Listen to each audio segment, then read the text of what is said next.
Next BJP గురించి కూడా మాట్లాడుకుందాము. అధికార పార్టీ తర్వాత అంత పలుకుబడి ప్రాధాన్యత ఉన్నది తమకే అంటూ చెప్పుకుంటూ వస్తోంది తెలంగాణ భారతీయ జనతా పార్టీ. కానీ ఈ వ్యాఖ్యలకు వచ్చే ఫలితాలకు మాత్రం ఎటువంటి సంబంధము ఉండడం లేదు. తమ ఓట్ బ్యాంక్ రూరల్లో కాదు అర్బన్లోనే ఉంటుందని ఎప్పుడు కూడా ప్రచారం చేసుకునే బీజేపీ అదే అర్బన్ మున్సిపాలిటీలో చతికిల పడిపోయింది. నిజామాబాద్లో ప్రతిపక్షానికే పరిమితం అయిపోయింది ఈ పార్టీ. కరీంనగర్లో పెద్ద పార్టీగా అవతరించిన మెజారిటీ సాధించలేకపోయింది. ఓవరాల్గా చెప్పాలంటే ఒక్క మున్సిపాలిటీ కూడా బీజేపీకి దక్కలేదు.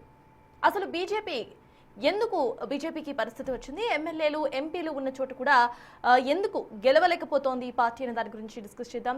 సార్, ఇటు బీజేపీకి సంబంధించి ప్రతిసారి కూడా కాంగ్రెస్ అంతా రేంజ్ అంటే తెలంగాణలో నెక్స్ట్ మాదే పెద్ద పార్టీ, నెక్స్ట్ మేమే సీఎం అవుతామంటూ కూడా ప్రతిసారి బీజేపీ ఇటు మాట్లాడుతూ చెప్పే పరిస్థితి మనం చూస్తూనే ఉన్నాం. అయితే ఈసారి బీజేపీ అంత మార్క్ చూపించుకోలేకపోవడాన్ని ఎలా చూడాలి? అట్ ద సేమ్ టైం నిన్నటి వరకు కూడా వాళ్ళ స్టాండ్ మేము ఎవరితో కూడా కలవబోము, అపోజిషన్లోనే ఉంటాము అని చెప్పుకుంటూ ఇవాళ మళ్ళీ ఆ స్టాండ్ను మార్చినట్టుగా మనకు తెలుస్తోంది. వాళ్ళ మంతనాలు చేయడానికి కూడా they were ready. So BJP stand municipal ఎలక్షన్స్లో అసలు ఎలా ఉంది సార్?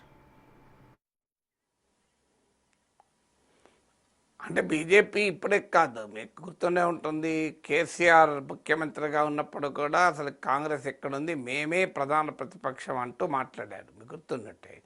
సో ఆ టైంలో హుజూర్ నగర్లో కాంగ్రెస్ సిట్టింగ్ సీటు కోల్పోవడం, నాగార్జున సాగర్లో జానారెడ్డి ఓడిపోవడం, జిహెచ్ఎంసీలో 2 సీట్లే రావడము, దుబ్బాకలో మొదలైన బీజేపీ విజయం జిహెచ్ఎంసీతో ఒక ప్రధాన స్థాయికి రావడం, హుజూరాబాద్లో చారిత్రక విజయం సాధించడం. అప్పుడు బీజేపీ క్లెయిమ్ చేసుకుంది. కనీసం అప్పుడు క్లెయిమ్ చేసుకోవడానికి ఒక బేస్ ఉంది. ఎందుకంటే కాంగ్రెస్ ఏమో వరుస ఓటములు వచ్చేవి చూస్తూ వచ్చింది, బీజేపీ ఏమో రిలేటివ్లీ విజయాలు సాధిస్తూ వచ్చింది. So at least there is a basis for claim. కానీ అప్పుడు కూడా నేను చెప్పాను, ఈ కొన్ని ఎన్నికల్లో గెలవడం అనేది ఇండికేషన్ కాదు, బీజేపీకి స్టేట్ వైడ్ ప్రజెన్స్ లేదు అని. కనీసం అట్లీస్ట్ కొన్ని ఎన్నికల్లో గెలిచి, ఇప్పుడు అది కూడా లేదు కదా. ఇప్పుడు 2024 తర్వాత మరో దుబ్బాక లేదు, మరో హుజూరాబాద్ లేదు, మరో జిహెచ్ఎంసీ లేదు. మరి ఎక్కడ గెలిచినట్టు ఎలా చెప్పుకోగలుగుతారు? So you cannot have fiction కదా.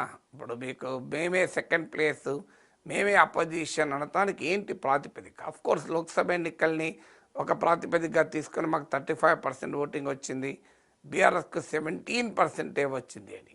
That has always a pattern కదా బీజేపీకి. ఈవెన్ 2018లో కూడా అసెంబ్లీ ఎన్నికల్లో 7% ఓటింగ్ వచ్చింది, లోక్సభ ఎన్నికలకు వచ్చేవరకు 21% ఓటింగ్ వచ్చింది, మళ్ళీ అసెంబ్లీ ఎన్నికలకు వచ్చేవరకు 2023లో 14% ఓటింగ్ వచ్చింది, మళ్ళీ లోక్సభ ఎన్నికలకు 35% ఓటింగ్ వచ్చింది. సో మీకు బీజేపీ పర్ఫార్మెన్స్ ఎప్పుడు చూసినా అసెంబ్లీ ఎన్నికలతో పోలిస్తే బెటర్ పర్ఫార్మెన్స్ ఎప్పుడు ఉంది. మీకు 2018-19 మధ్య పోలిస్తే 3 టైమ్స్ ఎక్కువ బెటర్ పర్ఫార్మ్ చేసింది. ఈసారి 23-24 మధ్య చూస్తే 2.5 టైమ్స్ బెటర్ పర్ఫార్మ్ చేసింది. So that has always been the trend కదా. సో కానీ మీకు లోక్సభ ఎన్నికలు వేరు కదా, అది జాతీయ అంశాలు ప్రభావితం చేస్తాయి. ప్రాంతీయ పార్టీ బీఆర్ఎస్ కావడం వల్ల బీఆర్ఎస్ నేషనల్ రోల్ ఏంటి, అటు కాంగ్రెస్ నాయకత్వం ఇండియా కూటమిలో లేదు, ఇటు ఎన్డీఏలో లేదు, అందువల్ల నేషనల్ పాలిటిక్స్లో బీఆర్ఎస్ రిలవెన్స్ ఏంటి అనే క్వశ్చన్ వస్తున్న సమయంలో బీజేపీ లాభపడిన మాట నిజం. కానీ తర్వాత ఎప్పుడు కూడా బీజేపీ పెద్ద ప్రభావాన్ని చూపెట్టింది ఏమీ లేదు. జూబ్లీహిల్స్లో డిపాజిట్ గలనట్టయింది, కంటోన్మెంట్లో ప్రభావం లేదు, సర్పంచ్ ఎన్నికల్లోనూ లేదు. అందువల్ల బీజేపీని మేమే ప్రధాన ప్రతిపక్షం అని క్లెయిమ్ చేసుకుంటే అయ్యేదేమీ లేదు. అల్టిమేట్గా గ్రౌండ్ పైన ఉండాలి కదా.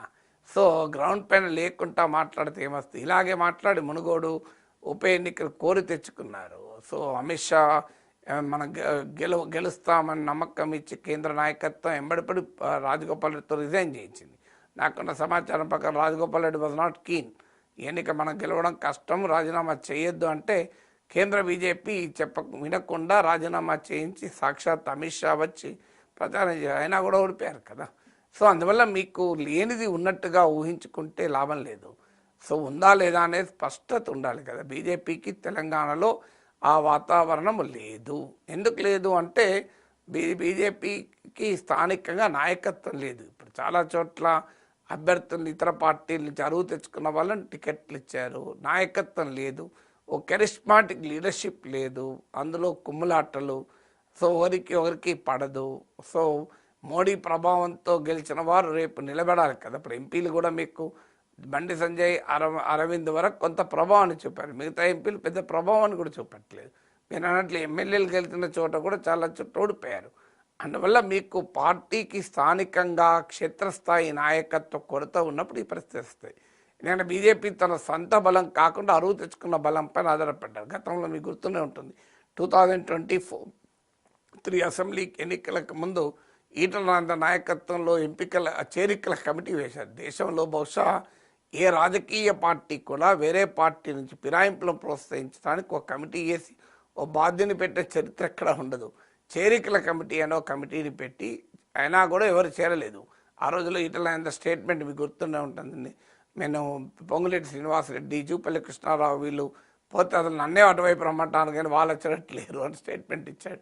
ఒక స్టార్ హోటల్లో బీజేపీ అఫీషియల్ మీటింగ్లోనే మాట్లాడుతూ మీటింగ్ సందర్భంగా విలేకరులతో చిట్చాట్లో. అందువల్ల బీజేపీ అతిగా ఊహించుకుంటే లాభం లేదు. ఎందుకంటే క్షేత్రస్థాయి నాయకత్వం లేదు, రాష్ట్ర స్థాయి జనాకర్షణ లీడర్షిప్ లేదు, పార్టీలో మీకు స్ట్రాటజిక్ డెఫిసిట్ వ్యూహాత్మక లోటు ఉంది, ఏది కరెక్ట్ స్టాండో తీసుకోలేరు. మీకు ఎందుకు ఉదాహరణే ఇటీవల పవన్ కళ్యాణ్ వ్యవహారంలో చూసాం. పవన్ కళ్యాణ్ ముందు ప్రచారానికి అడిగారు, మాలాంటి వాళ్ళు విశ్లేషించి చెప్పారు ఇది ఎక్కడ ఈ సెల్ఫ్ గోల్ అయ్యా అంటే మళ్ళీ వెనక్కు తగ్గారు. ఒక క్లారిటీ లేదు ఏం చేయాలనేది. మీరు వాళ్ళు నరేటివ్లో లేరు. ఇప్పుడు మీరు టెలిఫోన్ ట్యాపింగ్ నుంచి కాళేశ్వరం వరకు పొలిటికల్ నరేటివ్ మొత్తం కాంగ్రెస్ వర్సెస్ బీఆర్ఎస్ వచ్చింది. బీజేపీ ఎక్కడుంది? పొలిటికల్ నరేటివ్ లేరు, ఫీల్డ్ మీద ప్రజా పోరాటాల్లో లేరు. సో ఏదీ లేనప్పుడు ఏ రకంగా పెరుగుతుంది? ఇవన్నీ లేవు. కానీ ఉండకూడని ఉన్నాయి, ఉండాల్సినవి లేవు. ఉండకూడని ఏంటంటే కుమ్ములాటలు, ఇద్దరు నాయకులు ఉంటే 3 గ్రూపులు, సో వాళ్ళు కొట్టుకోవడం, ఒకరికొరు కోఆర్డినేషన్ ఉండదు. సో ఆ గందరగోళం బీజేపీని వెంటాడుతుంది కదా. నేను చెప్పడం కాదు, నరేంద్ర మోడీ పార్టీ ఎంపీలను పిలిచి ప్రజలు మనకు ఓటేస్తానికి సిద్ధంగా ఉన్నారు అంటూ ఆయన కంపారిజన్ కూడా ఇచ్చాడు. బీజేపీకి 2 సీట్లు వచ్చినప్పుడు, ఒకటి తెలంగాణలో హనుమకొండలో జంగారెడ్డి గెలిచాడు, ఒకటి గుజరాత్లో గెలిచాం. మేమంతా అప్పుడు తెలంగాణ వైపు చూసాం, కానీ వాళ్ళ గుజరాత్లో ఎట్లుంది పార్టీ, తెలంగాణలో ఎట్లుంది అని ఉదాహరణ కూడా చెప్పాడు. సో మోడీయే చెప్తున్నాడు కదా ఎలా ఉందో పరిస్థితి.